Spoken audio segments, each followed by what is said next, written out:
Pas pak pushimi u kthyem, jam me Kristiano Xhanarin. Që nga viti 2020, që kur filloi pandemia, jemi shku plakëm të uthim këtë emision. Ai jo, unë po. Nëse, jemi në val protestash, ka dalë populli në shesh, ka marrë kryeministri të vetët bëndaj protestën e vetë kundër protestës, gjikandës, surreale. Një diaram mund ta bëj, me atë natyrën e vetë për një fëmijë tek anjos. Besoj që në këtë jetë është një nga njerëzit më të lumtur. Sepse ka njerëz të ditur që kanë dashur të zgjerojnë dijen dhe në fund fare kur kanë marrë shumë dije janë dhirë të lumtur. Ka njerëz që kanë dashur të bëjnë para, kanë bërë para, kanë qenë të lumtur. Kanë qenë njerëz që kanë dashur të bëjnë emër të mirë dhe kanë bërë. Ka patur fëmijë tek anjos që kanë dashur të bëjnë çfarë ka dashur qefi, si ka lënë që ke mame me babi, pastaj shoqëria, jo. Një pjesë tyre ka mbyllur çmendin, të tjerë në burg. I vetmi që është ende i lirë dhe që ka realizuar çfarë do qefi, çdo tek të vetë, nuk i thot njëri jo, është Edi Rama, dhe unë mendoj që në këtë lloj kategorie është më i lumturi. Nëse bëhet protestë para kryeministrisë, u bllokua nga protestuesit, lirohet segmenti para kryeministrisë. Pra, gjithë halli i ATSH-s, Agjencisë Telegrafike Shqiptare, është a bllokohet apo lirohet rruga. Unë kam që nga dita e parë në protestë. Në protestë mund të kalojnë fëmijë, kafsh kuptimi qen, kafsh shoqërimi. Mund të kalojnë socialistë, mund të kalojnë çfarë të duash, ti nuk i pengon njëri. Kalojnë, natyrisht jo mes turbës, por kalojnë aty tek trotuari, lëvizin lirshëm fare. Dhe askush nuk ka thënë mos na zut bulevardin na 10. Jo. Të gjithë e kuptojnë, pse do thonë ju, se po i marrin gjë tjetër. Vetëm 150 metra më tutje është një shesh tjetër që quhet sheshi Nën Tereza. I zën, i zaptuar gjithkohës me gara makine që mund të bëhen kudo, bëhen atë shesh. Aty nuk është problem atje. Ndërkohë që zemrimi popullor është problem dhe këtu shkuan fjetër një natë disa protestues, i proceduan penalisht dhe ATSH-ja nuk thot procedohen penalisht protestuesit ç'është kjo, po thot u bllokua nga lirohet thot segmenti para kryeministrisë. Dhe në atë segment të liruar nuk ndodh asgjë për momentin.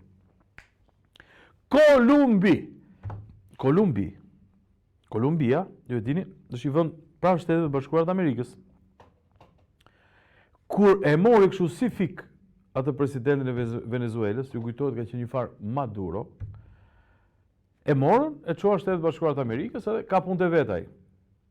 Donald Trump tha, është edhe Kolumbia, edhe Meksika edhe Kuba. Tha, po me Kubën ç'të investojmë kot, ç'të shpenzojmë kot me Kubën, tha.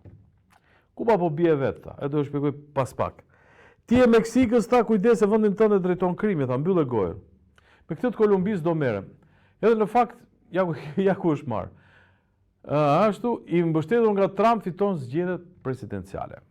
Dua njerëzve që më ndjekin, tu them atë që duket, asgjë tjetër që i mbështetur nga Trump.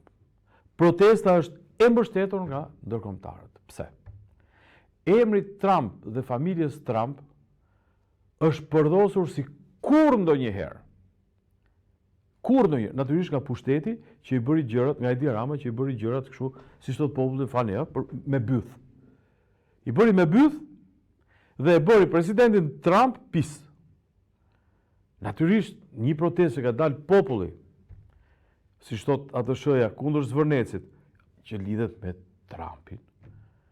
Që në parë që duhet bënda ambasada Shtetet Bashkuara të Amerikës, duhet bënda atë që ka bërë nga hera. I bëjmë thirrje shtetasve amerikan të ruajnë se ka protesta në Tiranë. Jo. Nuk e ka bërë këtë thirrje ambasada Shtetet Bashkuara të Amerikës. Pse? Se atë protestë e konsideron miqësore me politikën e Shteteve të Bashkuara të Amerikës. Është protestë qytetare. Qytetaria ka praktisur politikën e vjetër dhe Shtetet Bashkuara të Amerikës ne konsiderojmë aleat dhe natyrisht ai shesh është mbushur me flamuj amerikan me këtë shpresë. 2. Sa herë ka patur gjëra të tilla, ka dalë ambasadat e Bashkimit Evropian, pra delegacioni e Bashkimit Evropian, ambasadat e tjera dhe kanë thënë, jemi të shqetësuar se pengohet integrimi, kështu. Të vetmi shqetësim, tani jemi të shqetësuar për mënyrën se si po dëmtohet mjedisi nga qeveria. Dhe nuk janë prononcuar pro protestës. Pra, janë disa gjëra që ne lënë të kuptojmë që ne mbështetjen e kemi, që perëndimi po çmonton mafian. Janë dy grupe shumë të rëndësishme, 2 javët e fundit, presim dhe këtë javë, gjë që na thonë që i që pak. I që se duhet të flas pak edhe për Kubën. Havana. Kuba miraton reformën më të madhe ekonomike ndër dekada. Kuba, o miq, nuk ka më as karburant në rrugë. Diskutohet preshje qep në për dyqane zero. Dhe Kuba, po bën atë që bëri dhe Ramiz Alia, kur i ran brekët, që përpoq gjërat bënde ja 2 modifikime, po e bën dhe Kuba, për cilën Trump i tha s'po merri me ta dhe se ata kanë rënë vetvetiu. Pra, ka rënë një politik e vjetër globaliste, sorosiane, e cila po korruptonte Shtetet e Bashkuara të Amerikës. Protesta ku jemi ne, edhe pse e mban të mbyllur dhe të kufizuar termin jashtë George Soros nga Shqipëria, jashtë Alex Soros nga Shqipëria, ata që janë feudalët kokat e asaj që po vidhet në vendin tonë, gjithsesi një pjesë e madhe ka dalë për të dëbuar Sorosin dhe politikat e tij bashkë me semenët nga Shqipëria. Fatin e Havanës, natyrisht jo me kështu reforma se ne jemi Europë, presim që ta ketë edhe Edi Rama. Tani, ndodhe një ngjarje që unë nuk dua ta lë, edhe pse njerëzit thonë lëret të kaloj se mos ta marri vëmendje etj. Parmbrëm, dikush doli me fytyrë të mbuluar, mori mandro këtë, bravo, mori flamurin e bre edhe përdosi. S'kishte ndodhur, me thënë drejtën. Kaq vjet s'kishte ndodhur. Ka dhe një mit të miqësisë shqiptaro-izraelite. Domethënë shqiptarët nuk i kanë dorëzuar hebrejt gjatë luftës dytë botërore. Urdhë, komuniteti hebraik, heqja e flamurit të Izraelit shenjë alarmi, po tentohet të importohet urrejtja në Shqipëri. Nuk e kanë keqë. Deri më sot shqiptarët kanë qenë neutral, ka patur grupime të caktuara që nuk kanë simpati, po gjithsesi neutral. Mënyra se si u trajtuat çështja e Sfërnecit, ku u tha se do ndërtohen koloni izraelite, ku Edi Rama krijoi aleancë me lobingje izraelite, për të shkuar dhe për të marrë simpatinë e Donald Trumpit, për të garantuar të çimentuar pushtetin, besoj unë, kanë sjell, jo dërge flamurje, kanë sjell një lloj lidhje mes 2 emrave, Izraelit e Edi Rama. Dhe një pjesë të urrëties që populli ka për Edi Ramën shfryhet edhe ndaj izraelitëve si koncept, pa e ndarë dot lobingun nga interesat e biznesit dhe nga populli izraelit. Po në rastin konkret, ma nxirë çik të tjetra, se ka folur edhe Dalmor, se ka folur edhe personalitet, autoritete për këtë punë, ka folur edhe Taulant Balla, ka folur dhe zëvendës kryeministrja. Heqja e flamurit të Izraelit sonon normat e respektit ndaj përfaqësive diplomatike dhe janë fjalë të harta. Edhe PD-ja ka dënuar të gjithë. Kam një pyetje. Që ti të hysh në një përfaqësi tuaj sot është e pamundur. Ruhet me kamera, me polici, sidomos ambasada e Izraelit në kushtet e një lufte që është edhe goxha më e përforcuar. Si ka mundësi që dikush brenda territorit të ambasadës vepron me flamurin, edhe as dihet kush është dhe as nuk është kapur. Shumë vjet më parë ndodhi një incident në ambasadën jugoslave, një shpërthim i vogël pa dëme, po si pasojë u ekzekutuan disa persona që regjimi kishte në listë, pra u përdorë si sebeb.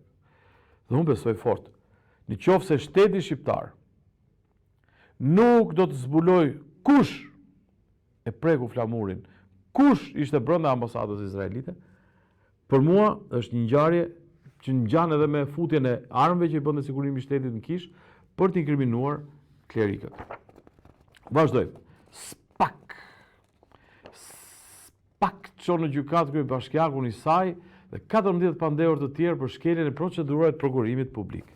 Atëherë, nuk dua të merrem shumë me këtë kryebashkiakun e Ersekës.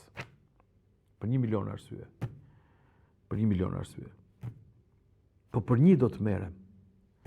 Ka qelluar kam qenë me Ismetin, bëm një xhiro kot për qef një herë, ram për të blerë diçka, ram unë nisëm nga Durrësi, mbritëm në Këlqyr, për Met, dhe kur po shkonim drejt Barmashit, sa kishim kaluar atë Gërmenjin, është një restorant atje dhe një zonjë, kështu si gjysmë dore, a më merrni, dalëm, po jepja unë makinës, e marrim. Ha moj zonjë, tham, si kalove, ku do shkosh? Do shkojmë Barmashta. Po si largë, tham, ne sikur mos ishim ne, do shkojmë në kamp, tha. Po si në kamp, po çat bëj, tha. Punonte atje. E duke ecur na tregoi shumë gjëra. Një nga ato ishte që nëse kaloi numër caktuar pulash, nuk jam i sigurt 12 a 13 paguaj taks në fshat. Por ajo që ishte më e rëndësishmja, ato zona ku ante pula gur të shpopulluara të varfra, paguanin taks turizmi. Ne morëm telefon dhe regjistruam këtë të tendrave. I tha, more Erion, po që taks turizmi bën ti në Ersek? Pra, bëhet fjalë para 5-6 vjetësh, ë? Që taks turizmi bën ti në Ersek kur s'ka turizëm në Ersek? E po ne po e mbledhin taksën ata që të bëhet turizmi. Ju të shkojnë në spa këta. Njese, vazhdojmë. Vazhdojmë. Storike kë. O shtet sa i madhje. Goditen 2 rastet të tentativës për kontraband në portin e Durrësit. A më kuptoni, more? 2 tentativa, jo kontraband. 2 tentativa për kontraband. Dhe çfarë kishin këta kontrabandistët? Mazalla, mos mendoni kokain. Mos mendoni ku diun pare. Jo më vlla. Cigare. Kuptoni? Kishin tentuar të kalonin cigare. Na mizi, si vepron shteti. Kokain s'ka, jo, keni paru, për kaq vjet, por Durrësit as i gram kokain nuk është kap. Fare, se s'kalon, jo se ka policia. Ama kalon cigare kontrabandi, ka bon nami policia, pra funksionon shteti. Këtoni që tallin mendere, prandaj jemi në sheshte që mos vazhdojnë të tallin këta mendere. Se, ja, urdo, bosto, zhvlerësimi i euros lidhet me pastrim në parave, thot ky. Kuvendi të trajtoj me seriozitet këtë çështje. Pra, ideja është që 2 raste që tentuar që se bën, domethënë, i kapën këta. Po këto lekë e pista ka hyrë më. Dini që ju nga hyrë këto lekë e pista? Se dim. Ose po nga Partia Demokratike, paktën funksionon në pjesë denoncimi opozita Manzirçik. Jorita Tabaku, ekonomia shqiptare e deformuar nga hyrja e parave të krimit. Pra, nëse ne marrim, o Krist, ndroje, nëse ne marrim rroga të mira për shembull dhe shkojmë në pazar, nxjerrim 50.000 lekë, mendojmë që po blejmë qumësh, jo bleva un par dje, qumësh kos, iku 10.000 lekë. 2 shishe qumësh, 2 shishe kos, iku 10.000 lekë. Me 10.000 lekë ka mbajtur familjen një javë. Iku 10.000 lekë, qumësh kos. Buka ka shkuar 1.500, ka shkuar 2.000. Pse? Se këto parat e pista e fut dorë këtu ke xhepi, thot ma blet çikat makinën atje, thot, nëse na duhet. Kështu. Edhe e fundit shkoni. Prodhohet humor vetvetiu këtë vend, ëh. Kot punojmë ne.